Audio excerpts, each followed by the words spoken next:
हम सब उससे बचा नहीं सके जो हमें अत्यंत प्रिय था।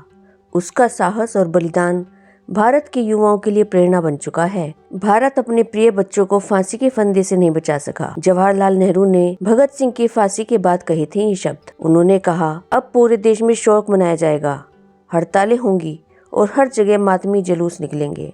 मौत के आगोश में लेने के लिए फांसी का फंदा सामने हो, पर होठों पर मुस्कान लिए उसे चूम लेने की प्रेरक तस्वीर दुनिया में एकमात्र माँ भारती के लाल सरदार भगत सिंह की है। मौत की मौजूदगी का एहसास ही दुनिया के हर जीव को भयाक्रांत कर देता है, लेकिन प्यारे वतन की आज़ादी का कैसा जुनून होगा कि केवल 23 साल के नौजवान ने फांसी के फंदे को सामने देख अपने साथियों को गले लगाया और हंसते हुए उस फांसी के फंदे को चूम लिया। फांसी पर जाते समय भगत सिंह, सुखदेव और राजगुरु तीनों के चेहरे पर जरा सी भी शिकन नहीं थी। देश के लिए 23 मार्च की तारीख बहुत खास है, क्योंकि इस दिन शहीद दिवस होता है। आज के ही दिन भारत माता के 3 वीर सपूत देश की आज़ादी के लिए फांसी पर चढ़ गए थे। लेकिन जब फांसी की तारीख 24 मार्च मुकर्रर की गई थी, तो क्यों 11 घंटे पहले ही इन्हें फांसी दी गई थी? इसके पीछे का मकसद यह था कि तीनों क्रांतिकारियों को फांसी दिए जाने के तय दिन कोई हंगामा न हो जाए।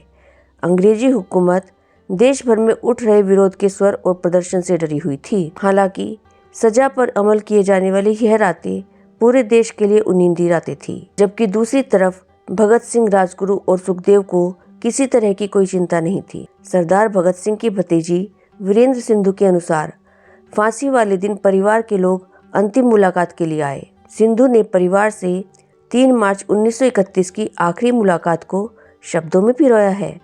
पूरा परिवार उदास था। भगत सिंह हंसते हुए अपना वजन बढ़ने की जानकारी दे रहे थे। सबसे अलग अलग बात की, सबको धीरज दिया। आखिरी बारी माँ की थी। पास बुलाया, हंसते हुए कहा, लाश लेने आप मत आना, कुलवीर को भेज देना। कहीं आप रो पड़ी तो लोग कहेंगे कि भगत सिंह की माँ रो रही है। फांसी के सिर्फ 2 घंटे पहले उनकी आखिरी इच्छा जानने के लिए वकील प्राणनाथ मेहता उनसे मिलने में कामयाब रहे। मेहता ने लिखा, मैं जानता था और वह भी जानते थे कि मृत्यु का क्षण निकट आ रहा है।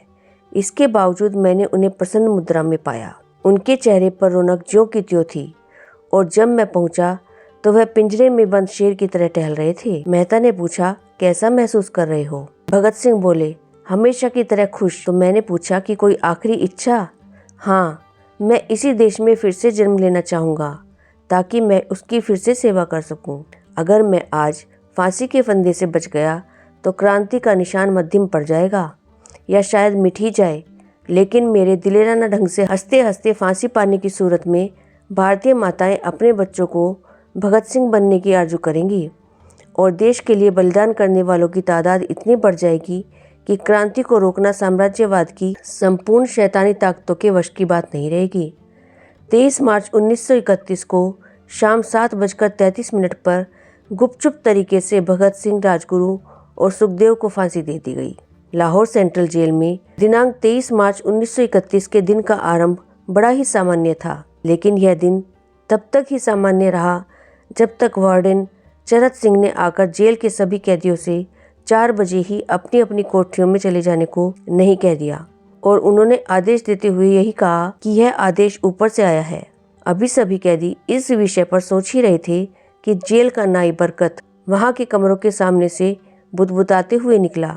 आज रात भगत सिंह, राजगुरु और सुखदेव को फांसी दी जाने वाली है। ये सुनते ही सभी कैदियों के पैरों तले जमीन खिसक गई। कहते हैं कि इसके बाद जेल में सिर्फ 3 लोग ही खुश थे और वो थे भगत सिंह, राजगुरु और सुखदेव, क्योंकि तीनों देश के लिए सर्वोच्च बलिदान देने वाले थे। उन तीनों के अलावा जेल के बाकी कैदियों में शोक और सन्नाटा फैल गया। कैदियों में अपने क्रांतिकारियों को एक बार देख लेने की और निशानी के तौर पर उनके द्वारा इस्तेमाल की जाने वाली किसी भी वस्तु को पाने की होड़ लग गई। इस तरह से भगत सिंह का पेन, उनकी कंघी, उनकी घड़ी और उनके जूते शहादत के प्रतीक चिन्ह बन गए। उनकी फांसी का समय कुछ असामान्य था। सुबह तड़के न होकर 23 मार्च की शाम 7:30 बजे सूरज डूब चुका था। फांसी के आखिरी दिन भगत सिंह लेनिन की जीवनी पढ़ रहे थे, जिसे एक दिन पहले ही उनके वकील ने ला कर दी थी। जेल के अधिकारियों ने उन्हें जब यह सूचना दी कि उनकी फांसी का वक्त आ गया है तो उन्होंने कहा, ठहरिए, पहले एक क्रांतिकारी दूसरे से मिल तो ले। फिर 1 मिनट बाद किताब छत की ओर उछालकर बोले, ठीक है, अब चलिए। लाहौर जेल के chief superintendent major PD Chopra एक 23 साल के छरहरे युवा और उसके 2 साथियों के साथ चलते हुए फांसी के तख्ते की ओर बढ़ रहे थे। ये नज़ारा देख रहे deputy jail superintendent Mohammad Akbar Khan बड़ी मुश्किल से अपने आंसू रोकने की कोशिश कर रहे थे। फांसी के फंदे की तरफ बढ़ रहा वो शख्स उस समय शायद भारत का सबसे मशहूर शख्स बन चुका था। भगत सिंह के साथ साथ उनके 2 और साथी सुखदेव और राजगुरु भी चल रहे थे। उन तीनों ने अंग्रेज सरकार से अनुरोध किया था कि राजनीतिक कैदियों के उनके दर्जे को देखते हुए उन्हें साधारण अपराधियों की तरह फांसी पर न चढ़ाया जाए, बल्कि गोलियों से मारा जाए। लेकिन अंग्रेज सरकार ने उनके इस अनुरोध को ठुकरा दिया था। भगत सिंह उन तीनों के बीचों बीच चल रहे थे। सुखदेव उनके बाईं तरफ और राजगुरु उनके दाहिनी तरफ थे। चलते समय भगत सिंह गीत गा रहे थे, दिल से न निकलेगी मरकर भी वतन की उल्फत, मेरी मिट्टी से भी खुशबुए वतन आएगी। उनके दोनों साथी उनके सुर में सुर मिला रहे थे। फांसी पर चढ़ाने से पहले इन तीनों का एक एक करके भार नापा गया और सबसे अंत में स्नान करने को कहा गया। इसके बाद उनको काले रंग के कपड़े पहनाए गए, लेकिन उन सभी के चेहरों को खुला ही रहने दिया गया। तब भी इन क्रांतिकारियों के चेहरे पर कोई शिकन नहीं थी। उनके हाव भाव देखकर लग रहा था कि जैसे उन्हें इसी शुभ मुहूर्त का इंतजार है। भगत सिंह ने फांसी से पहले फंदे को चूमा। सतविंदर जस अपनी किताब the execution of Bhagat Singh में लिखते हैं, इस क्षण को महसूस करने के लिए भगत सिंह ने अपनी जिंदगी देश के लिए न्यौछावर कर दी, बल्कि उन्होंने इस क्षण का बाकायदा व इंतजार किया था, इसकी योजना बनाई थी। फांसी के फंदे को उन्होंने खुद अपने गले में पहना था। भगत सिंह के बाद राजगुरु और सुखदेव के गले में भी फांसी के फंदे पहना दिए गए। उन्होंने भी पहनाए जाने के पहले फंदे को चूमा था और उनके हाथ और पैर बांध दिए गए थे।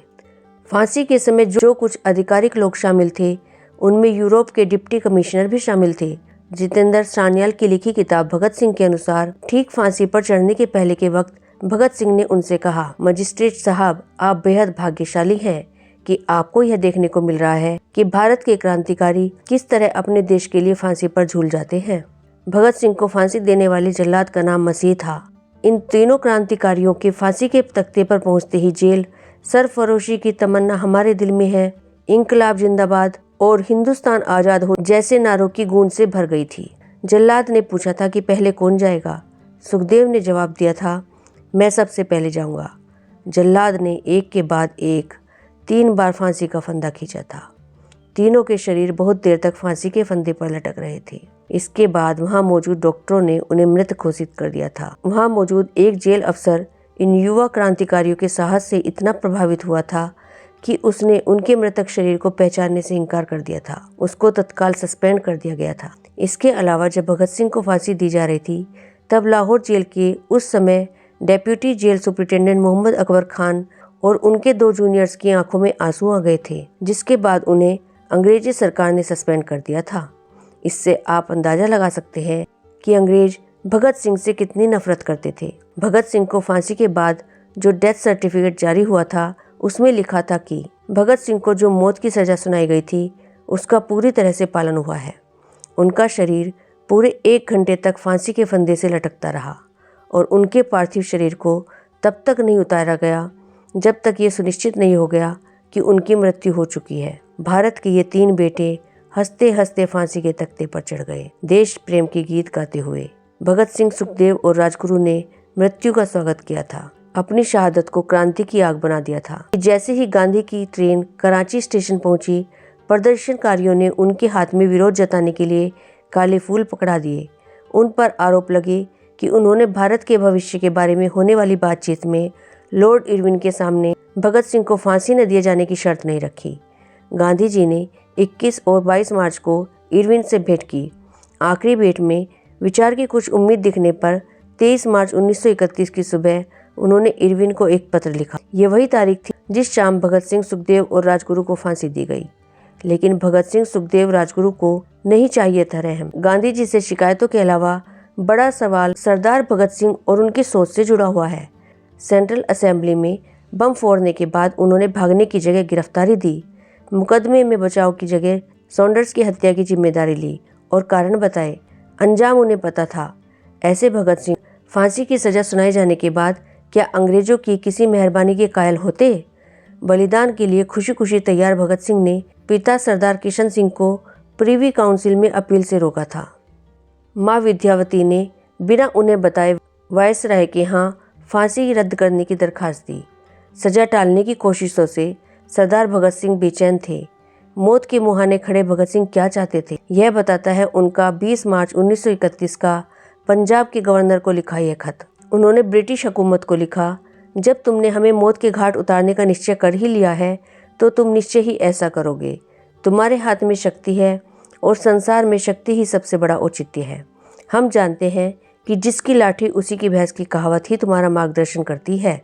हमारा पूरा अभियोग इसका प्रमाण है। यहाँ हम यह कहना चाहते हैं, तुम्हारे न्यायालय के कहने के अनुसार हमने एक युद्ध का संचालन किया, इसीलिए हम युद्ध बंदी हैं और हम कहते हैं कि हमारे साथ वैसा ही व्यवहार हो, अर्थात हम कहते हैं कि हमें फांसी चढ़ाने की जगह गोली मार दी जाए। उसी जेल में बंद कांग्रेस नेता भीमसेन सच्चर ने भगत सिंह की कोठरी के सामने से गुजरते हुए उनसे लाहौर षड्यंत्र केस में बचाव न करने का कारण पूछा। भगत सिंह का जवाब था, इनकलाबियों को मरना ही पड़ता है। उनके बलिदान से उनके मकसद को कामयाबी मिलती है, न कि अदालत में अपील करने से। भगत सिंह के मना करने के बाद भी उनके पिता सरदार किशन सिंह ने प्रीवी काउंसिल में अपील की थी। 11 फरवरी 1931 को यह अपील खारिज हो गई। समूचे देश में उत्तेजना का माहौल था। एक ही मांग, एक ही आवाज़, और वह थी देश के बहादुर सपूतों की फांसी रोकने की। बचाव की पिता की कोशिशों से नाराज थे भगत सिंह। मुकदमे के शुरुआती दौर में 26 अप्रैल 1929 को उन्होंने पिता को लिखा एक पत्र।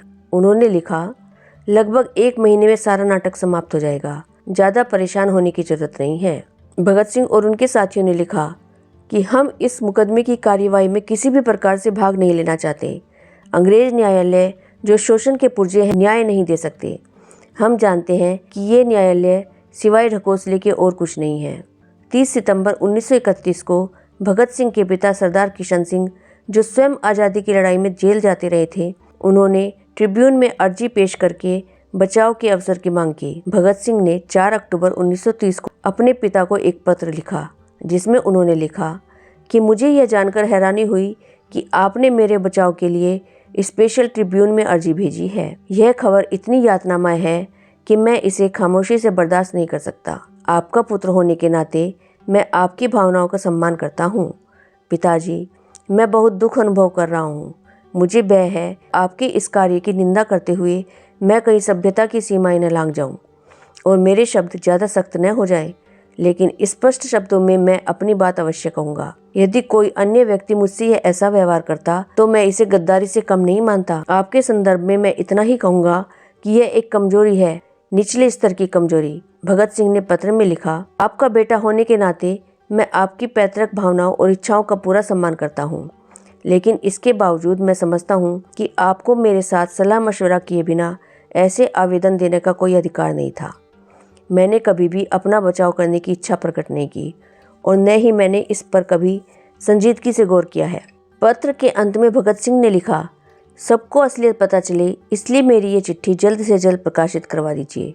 मित्रों, पहले अंग्रेजी सरकार की योजना थी कि इन तीनों का अंतिम संस्कार जेल में ही किया जाएगा, लेकिन फिर सोचा गया कि उठते हुए धुएं को देखकर बाहर खड़ी भीड़ उत्तेजित हो जाएगी, इसलिए तय किया गया कि उनका अंतिम संस्कार सतलज के तट पर कसूर में किया जाएगा। रातों रात जेल के पीछे की दीवार तोड़ी गई, वहां से एक ट्रक को अंदर लाया गया।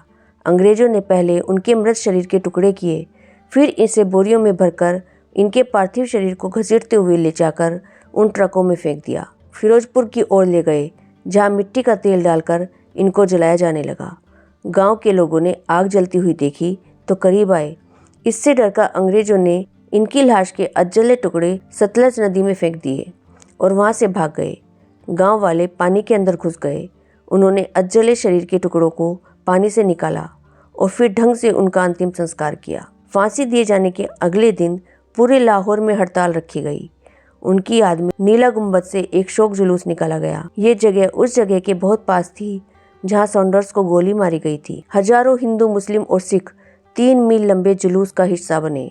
पुरुषों ने अपनी बाह में काली पट्टी बांध रखी थी, जबकि महिलाओं ने विरोध स्वरूप काली साड़ी पहन रखी थी। मोल से गुजरकर पूरा जुलूस अनारकली बाजार के बीचों बीच रुक गया। तभी घोषणा की गई कि भगत सिंह का पूरा परिवार तीनों शहीदों की अस्थियां लेकर फिरोजपुर से लाहौर पहुंच गया है। भगत सिंह की अस्थियों को लाहौर लाया गया। 3 घंटे बाद फूलों से लदे ताबूत उस जुलूस का हिस्सा बन गए। वहां मौजूद हर शख्स की आंखों में आंसू थे। भगत सिंह की मौत के 16 साल 4 महीने और 23 दिन बाद भारत आज़ाद हुआ था और अंग्रेजों को यहाँ से हमेशा के लिए जाना पड़ा था। तो मित्रों, ये थी भारत के वीर सपूत भगत सिंह की वीरगति की कहानी।